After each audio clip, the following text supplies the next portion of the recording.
খোদার এই প্রতিবিম্ব দেখতে পান, সেই উপলব্ধির জন্য চাই নিরবচ্ছিন্ন গ্রেস অফ আল্লাহ। তিনি শরীরের চিত্ত শুদ্ধির উপর রহমতুল্লাহ আলাইহির সাহিত্য এবং তার দর্শনে বৈরাগ্য নাই, অনাদর করিবার আবশ্যক করে না, তাই চিন্তা সমস্ত হৃদয়কে অর্পণ করে, তাহলে প্রিয়তম তম মুহূর্তে সানন্দ। আমাদের মনের সাথে যদি আত্মা থেকে আল্লাহ তাআলার যে সম্পর্ক তৈরি না করতে পারি, তাহলে আমাদের জীবনে বেঁচে থাকা এটা বৃথা। অভিযুক্ত বাংলার শিক্ষা বিভাগের প্রথম মুসলিম সহকারী ডিরেক্টর হিসেবে তার প্রশাসনিক প্রজ্ঞা আমাদেরকে বিস্মিত করে।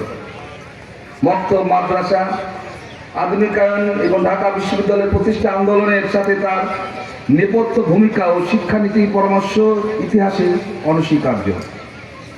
তিনি প্রথমে উপলব্ধি করেছিলেন, শিক্ষার্থীদের শুধু পাঠ্যপুস্তকে সীমাবদ্ধ রাখলে চলবে না, তাদের চরিত্র গঠনে এবং নৈতিক শিক্ষার উপর জোর দিতে হবে। বিশেষ করে পিছিয়ে পড়া মুসলিম জনপদকে আধুনিক শিক্ষায় শিক্ষিত করতে তার অবদান ইতিহাসের পাতায় স্বর্ণাক্ষরে লেখা থাকবে।